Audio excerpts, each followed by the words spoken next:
Hello everybody, my name is Spencer Wilson. I am the assistant golf professional at Lake Toxaway Country Club in Lake Toxaway, North Carolina. And here is my introductory video so you guys would have a chance to see me, get to know a little bit of my background and kind of why I got into the business and why I'm interested in coming to Yeamans Hall.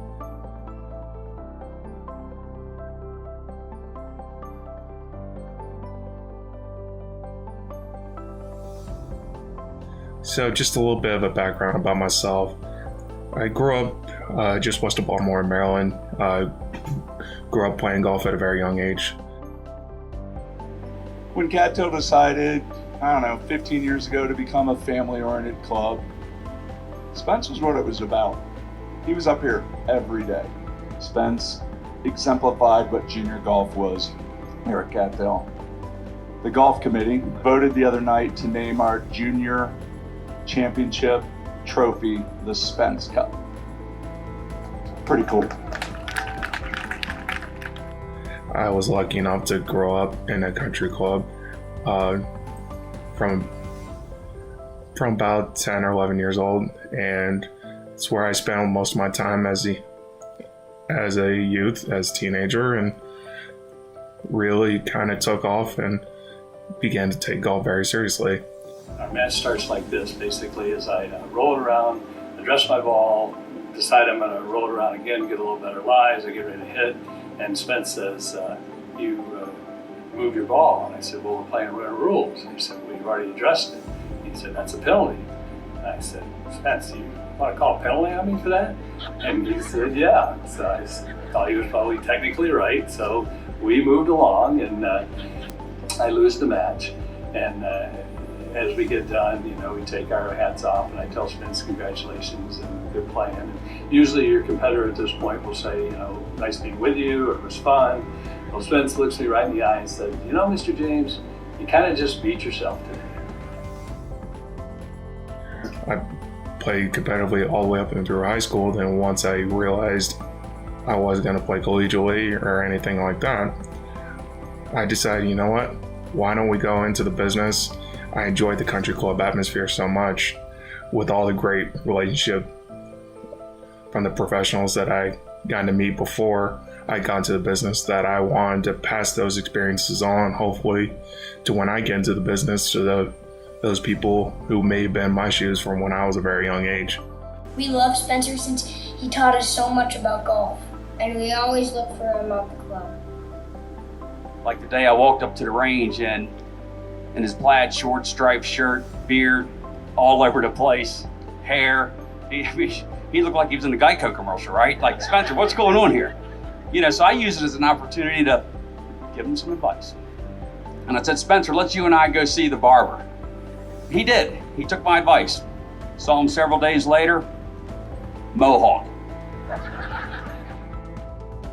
Last time I saw him was early this year, and we were sitting on the steps at Andy and Melissa's, and I remember just simultaneously thinking, wow, what an amazing young man he's grown into,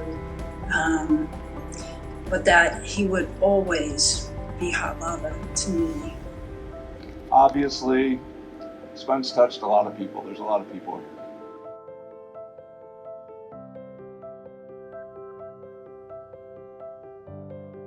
And as his father says, nobody better. There was nobody better than Spencer Wilson. So it's that kind of desire and mindset to why I'm here, where I am, into the business, continue to share people's experiences and love for the game of golf, and what I want to continue to do going forward. And really why I want to come to Yeamans Hall is, again, continue to grow as a golf professional. I feel it provides the best opportunity for me in what I want to do. And I want to continue to learn, continue to grow, and really just be a sponge for knowledge. You always thought when some things are hard and life sucks, sometimes you just gotta suck it up and keep on moving through it, and that's what I'm trying to live by today. So I thank Spence for that one.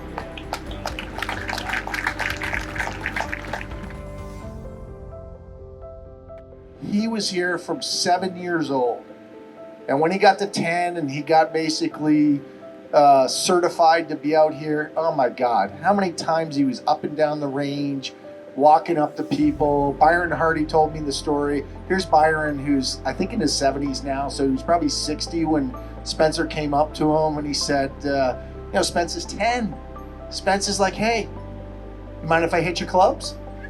And Byron's kind of a crusty 60-year-old, right? Like, he's not somebody I'm going to go ask to see if I can hit his clubs.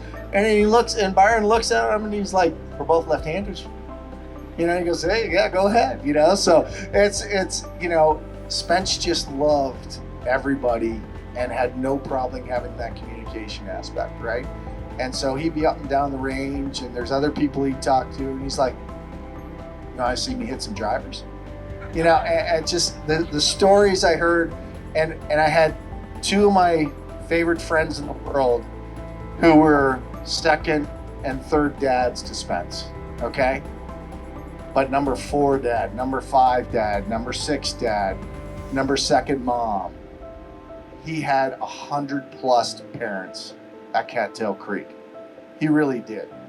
I mean, the people that basically cared for him, gave him advice, did all these things for him. I mean, I can't thank you guys enough.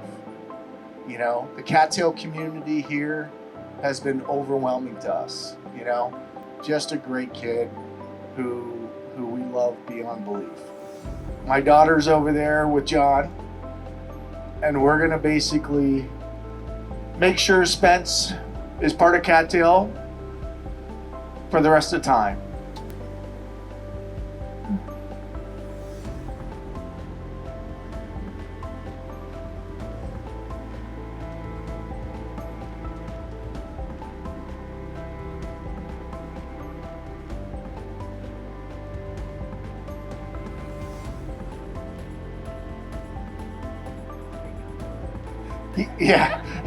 As Melissa says, he was a big guy. There's a lot there.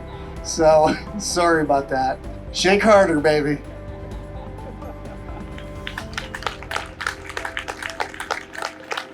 I can tell you what my strengths are, what my weaknesses are, but at the end of the day, I'm here just to be adaptable and to learn and have desire to get better. So, with that being said, I appreciate you guys for listening to me, and hopefully I get a chance to talk to you soon.